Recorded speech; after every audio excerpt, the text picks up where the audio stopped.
Good evening everyone, how are you? कैसे हैं आप लोग? नीट की ऑल इंडिया काउंसलिंग की चॉइस फिल करने के बाद फाइनली 20th को आप सीट लॉकिंग कर देंगे।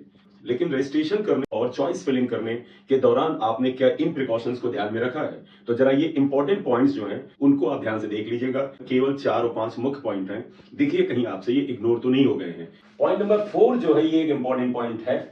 Candidates are further advise to fill the application form on their own on the MCC website and not through any agent or third party। तो आपसे उम्मीद की जाती है कि फॉर्म आप खुद फिल करेंगे, किसी एजेंट से, किसी थर्ड पार्टी से आप फिल नहीं कराएंगे। ट्रस्ट मत करिएगा, क्योंकि कोई भी इंफॉर्मेशन अगर गड़बड़ हो गई तो सारा का सारा हर्जाना आपको भुगतना पड़ेगा। हो सकता है आप काउंसलिंग से बाहर ही हो जाए। लॉकिंग खुद ही करिएगा, कि लॉकिंग का जिम्मा किसी भी एजेंट को या काउंसलिंग एजेंट को मत दीजिएगा।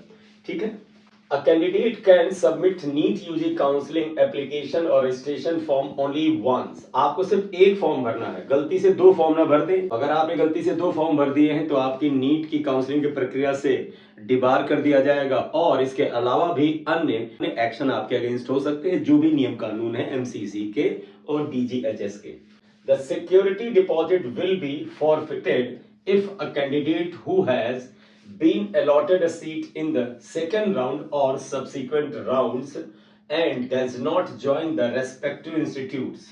अगर आपने सेकेंड राउंड या उसके बाद के राउंड में सीट अलॉटमेंट पा लिया है, यानी आपको एक सीट अलॉट हो गई है, और उस स्थिति में अगर आप एडमिशन की प्रक्रिया नहीं करते हैं, एडमिशन नहीं लेते हैं उस अलॉटेड इंस्टीट्यूट में, तो आपकी सिक्योरिटी मनी फोरफेट हो जाएगी, यानी आपकी सिक्योरिटी मनी जब्त कर ली जाएगी। आप सेकेंड राउंड के बाद थर्ड राउंड के लिए अपग्रेड कर सकते हैं, लेकिन उससे पहले आप सेकेंड राउंड में अलॉटेड सीट और उस कॉलेज में जाकर के एडमिशन की प्रक्रिया को कंप्लीट करना होगा और फिर वहां पर आपको अपग्रेडेशन के लिए टिक करना होगा कि आप थर्ड राउंड में भी अपग्रेडेशन के लिए जाना चाहते हैं। तो ध्यान रखिएगा, फर्स्ट राउंड में आपको सीट अलॉट होती है, आप एडमिशन की प्रक्रिया नहीं करते हैं तो ये फ्री एग्जिट माना जाएगा, आपको कोई नुकसान नहीं है। बस आपको सेकेंड राउंड में जाकर के फिर से रजिस्ट्रेशन कराना होगा, क्योंकि आपने फ्री एग्जिट लिया हुआ है। लेकिन इस केस में सिक्योरिटी मनी ही जब्त हो जाएगी अगर सेकेंड राउंड या उसके बाद के राउंड में सीट अलॉटमेंट के बाद आप एडमिशन नहीं लेते हैं। Also, the security deposit will be forfeited if the admission gets cancelled due to any reason. For example, in case the candidates give the wrong information at the time of the registration, on the basis of which a seat may be allotted and later cancelled by the admission authorities at the time of the reporting, or fail to produce the required documents at the time of the admission within a stipulated time।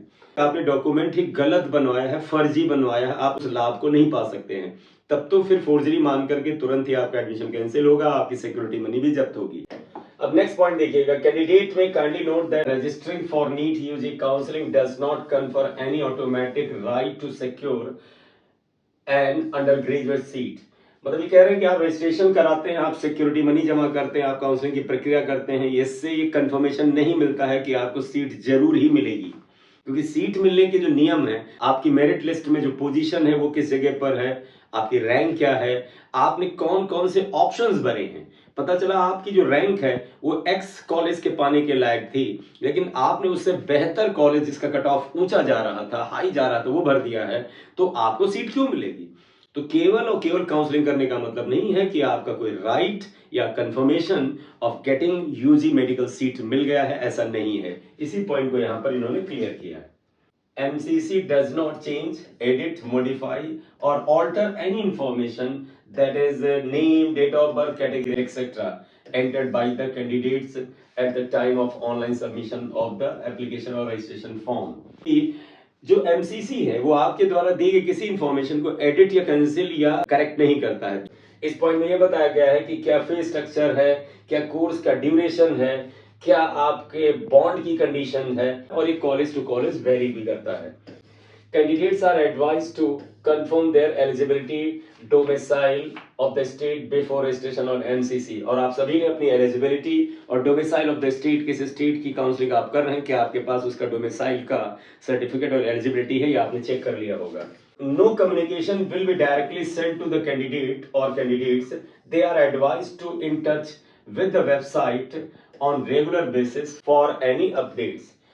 कोई आपको direct information MCC नहीं भेजता है, आपको कोई भी डाक वगैरह नहीं आएगा, कोई भी आपको लेटर नहीं आएगा। आप लगातार इनकी वेबसाइट के टच में रहें और अपने ईमेल और मोबाइल पर आने वाले किसी भी नोटिफिकेशन को ध्यान से देखते रहें।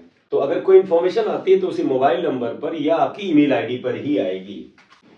Central pool nomination seats are maintained by the ministry of defence, ministry of external affair and the other ministries. MCC has no role to play with regard to the same, and the counselling of the central pool seat is not conducted by MCC of DGHS। Central pool quota की जो seats है, इन seats के लिए बेटे अगर आप दावेदार हैं तो ध्यान रखिएगा, इसकी काउंसलिंग एमसीसी नहीं कराता है। तो इसकी काउंसलिंग से रिलेटेड सारी जानकारी इन मिनिस्ट्रीज की वेबसाइट पर होगी, तो आप वहां पर जाएं। All admissions and registration, if allowed, will be made through online mode only. No offline registration of the seat is permitted। तो सारा फॉर्म वगैरह रजिस्ट्रेशन वगैरह आप देख रहे हैं वो ऑनलाइन मोड में ही होना है और सब कुछ ऑनलाइन मोड में ही होता है। अब ऑफलाइन मोड में कुछ भी नहीं हो रहा है as far the registration and counselling is concern.